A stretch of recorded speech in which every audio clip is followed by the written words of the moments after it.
ไซเว่แบบมีไซมีอันเนื้อเทียนนะนี่ก็โอเคอยู่ไซเว่แบบมีเนื้อเทียนนะก็ถือว่าอุ้ยโทโอเครศัพท์โอกาสมีสูงสายครับขนาดจากมาจะมาที่อีเทเรียมจะเป็นออเดอร์ต่อไปสำหรับครั้งนี้ก็จะใส่ทุน300 เหรียญเนาะตั้งเป้าหมายกำไร50 เหรียญตามมันเนาะ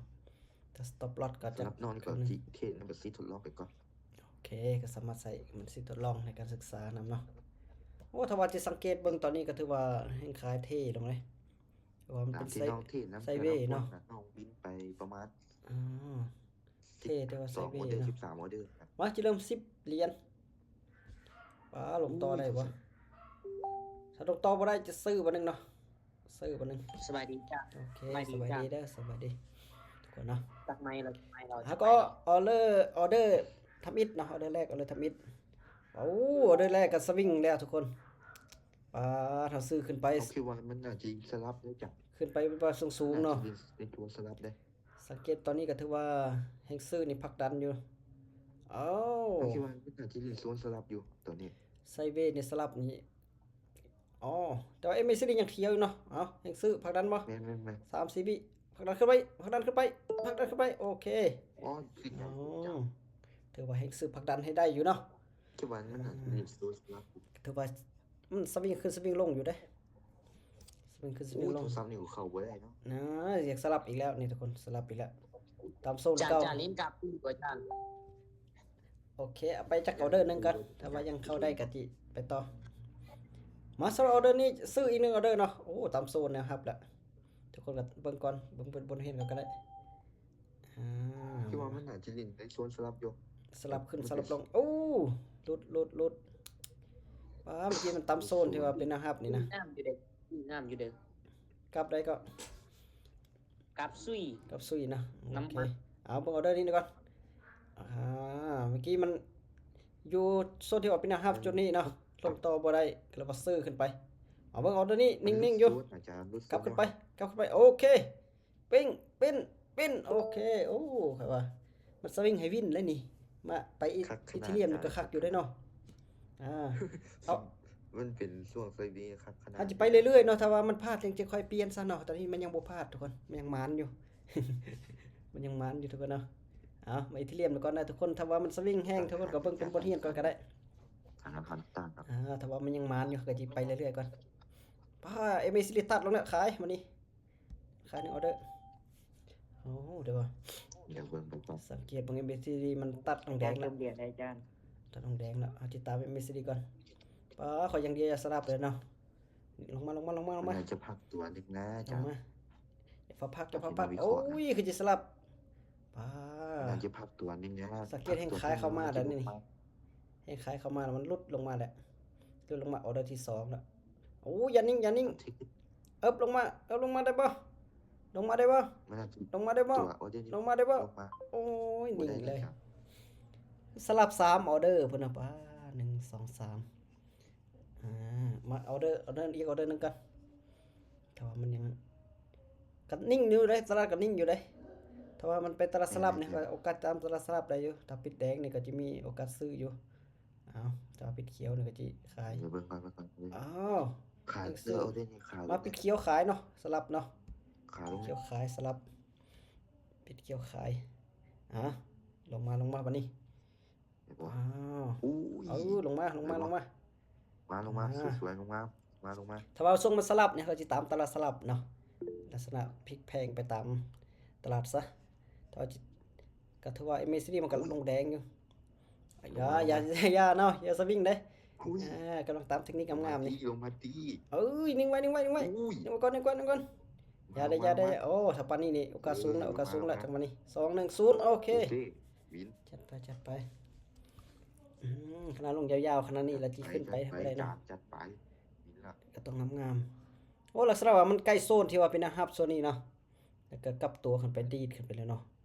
ปาโธ มันน่าจะลงมาได้อยู่ออเดอร์ เบิ่งก่อนถ้าว่า ตามเทคนิค สลับบ่มันสิสลับบ่ถ้าว่าบ่สลับก็ตามเทคนิค ขายได้ นี่ เอาได้ ตามเทคนิค ขายลง ปิดเขียวนี่สิขายอยู่เนาะขาย ตามเทคนิคจาน MSD ก็มันยังขนาดลงแดงอยู่วิลเลียมฟิกเทลนี่จักเฝ้าขึ้นมายังเนาะแสดงว่ามันก็ ยังอยู่ในช่วงแห่งขาย ลงบ่ได้แล้วติอาจารย์มัน จังหวะ ตาม นั้น แนวตาล ทำแนวฮับมาก็มีโอกาสอยู่มันปิดไปไส้ได้มาปิดไปไส้ก็มีได้ เดี๋ยวคนใช้วิลเลียมพอลโทครับ อย่างนี้เน้นอยู่เน้นเนาะ จับมาเลย แดงน้อยก็แดงซะเนาะแดงน้อยก็แดงถ้าแดงน้อยนี่มีโอกาสวินอยู่เลย กราบลืมนิ้ง โอ้ยนี่แดงน้อยลงมาแดงน้อยลงมาแดงน้อยโอเคเสมอซ้ำ วิน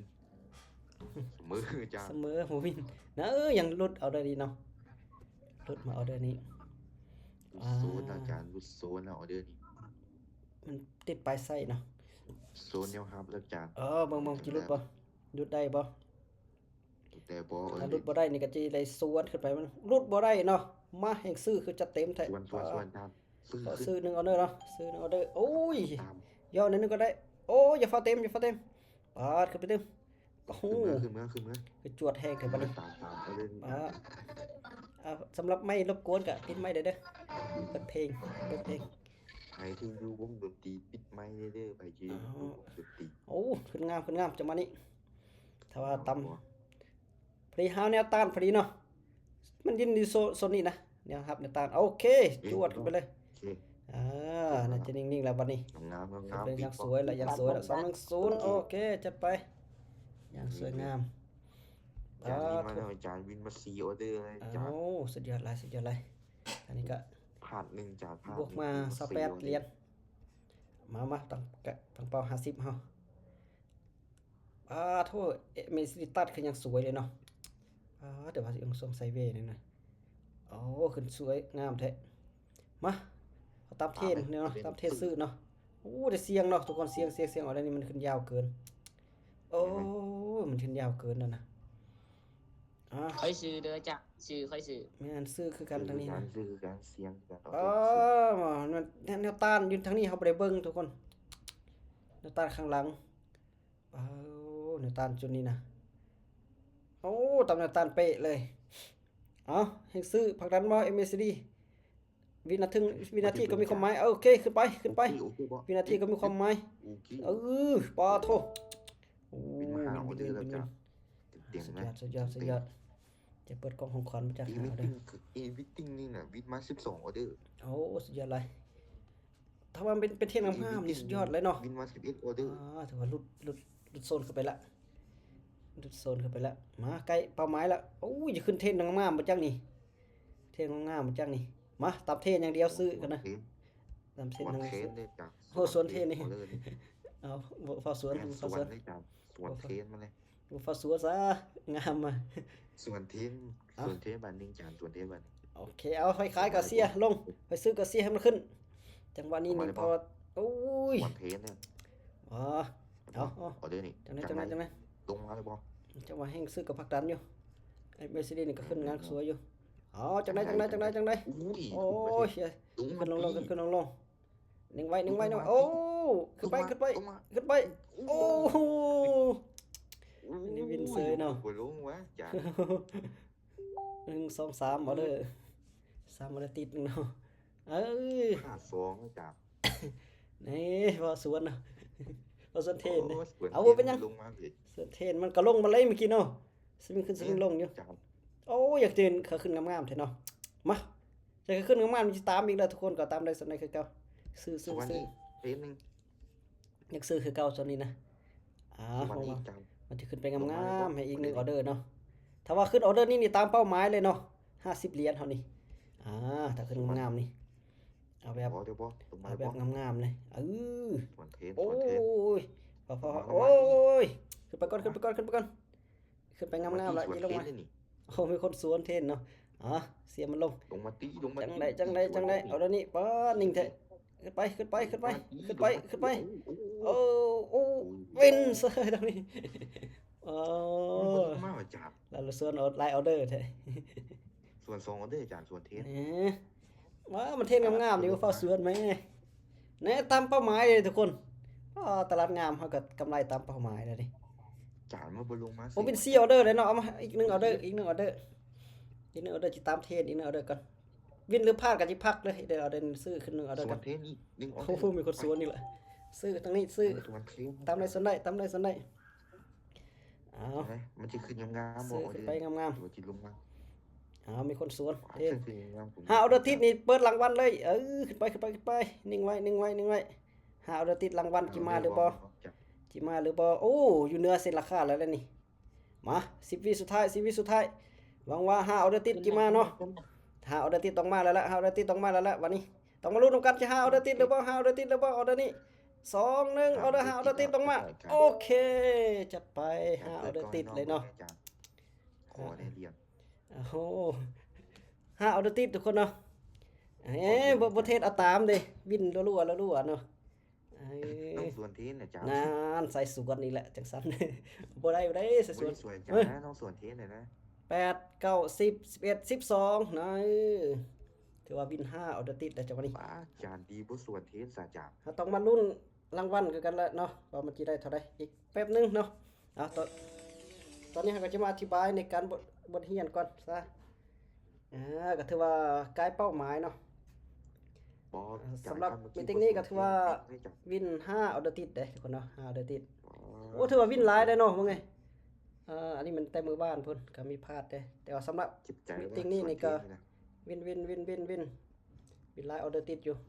ก็ถือว่ามีกำไร66เหรียญเนาะโอ้ตาสนะเบิ่งทุนกาย5ออเดอร์แล้วบ่จักนี่6 1 2 3 4 5 6 7โอ้7ออเดอร์เสมอ1ถือว่าวิน6ออเดอร์ติด จานคือน้ำ โอ้พลาดแต่ออเดอร์เดียวเลยทุกคนเนาะพลาดแต่ออเดอร์เดียววินยังสวยเลยเราลุ้นรับรางวัลเนาะเราลุ้นรับรางวัลอันนี้นะกล่องของขวัญมันจะมาหรือเปล่า ส่วนเทน กล่องของขวัญมันจะมาหรือเปล่า พักแล้วอาจารย์ กล่องของขวัญเราท่ากล่องของขวัญกันทุกคนเนาะโอ้มึงนี่ จานเปิดให้น้องจาน ถ้ามันเข้ามาในนี้มันก็งามแล้วทุกคนตลาดงามแล้ว โอ้เนี่ย จานเปิด ก็ถือว่าที่เบิ่งทุกคนเนาะสำหรับการเทศมันก็ถ้าเขาจะเทศตามเทศมันก็บ่ยากเด้เนาะสำหรับเบิ่งดิ ส่วนเทนนะ มันตลาดงามเขาก็ตามเทศเด้เฮ้ยตัวสวนเทศมันก็บ่ได้โอ้เนาะอันนี้แม่ตามเทศอย่างเดียวเบิ่งวิน5ออเดอร์ติดซื้ออย่างเดียวน่ะ1 2 3 4 5เห็นบ่บ่สังเกต MACD ก็ขึ้นงามๆเนาะMACD ก็ตัดขึ้นงามๆแล้วก็เบิ่งเทศมันก็ขึ้นงามๆนี่ โอ้ส่วนเท แล้ว น ก็ตามอย่างเดียวเลย ตามอย่างเดียวมันก็วินงามๆเนาะเอามาเบิ่งรางวัลมันมาแล้วบ่แต่ว่ารางวัลนี้น่าจะแจกทางตอกๆแตกๆนี่ซะไหนมาแล้วเด้โอ้ จานแจ้ให้น้อง อ่า ขออยู่นี่ ตอนนี้ยังเขาบ่ได้ต้องเข้ากิจกรรมบ่ ห้า นะ ออเดอร์ติดไปสองอาจารย์ จิมาลุ้นรางวัลเด้อ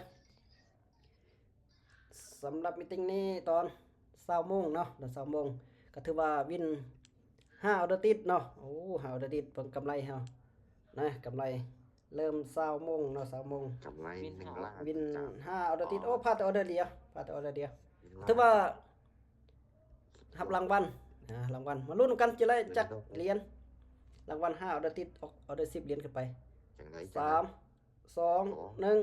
0โอเคโอ้ได้12เหรียญ12เหรียญ จานแจ้น้องจาน12เหรียญแจ้2เหรียญ 12เหรียญอาจจะลุ้นกันทาง TikTok เด้ตอกแตกๆเด้เอามื้อนี้ก็ถือว่ากำไรตามเป้าหมายทุกคนเนาะตามเป้าหมายกำไร66เหรียญกลับมาอีก2เหรียญก็เป็น78เหรียญโอ้ไม่ยังขึ้นไปอีกเลย พักแล้ว จะได้พักแล้วทุกคนวินหลายออเดอร์พุ่นละเดี๋ยว จาน เรียกเว็บเขาล่มได้วินหลายโพดนะ เว็บเขาล่มนะพอดสิแตก แต่ว่ายันพอดสิแตกก่อนต่อไปต่อนี่บางได้มันวินหลายออเดอร์เพราะอะไรนี่ออก10ออเดอร์พลาดออเดอร์เดียวเนาะ เดี๋ยวมื้อลีนต่อจานมื้อมา โอเคมื้อนี้เอาประมาณนี้ก่อนนะทุกคนเนาะกำไรแล้วก็อย่าลืมถอนนะทุกคนเนาะแต่ว่าไปเทศกำไรแล้วก็ถอนนะ เก็บใจไว้จัดชวนเท บ่ต้องสนเทศนะครั้งเทศครั้งต่อไปบ่ต้องสนเทศมันอันตรายนี่แหละ เก็บใจไว้จัดชวนเท การตามเทศมันที่สุดแล้วมื้อนี้ก็เอาประมาณนี้ก่อนนะทุกคนเนาะโชคดีทุกคนโชคดี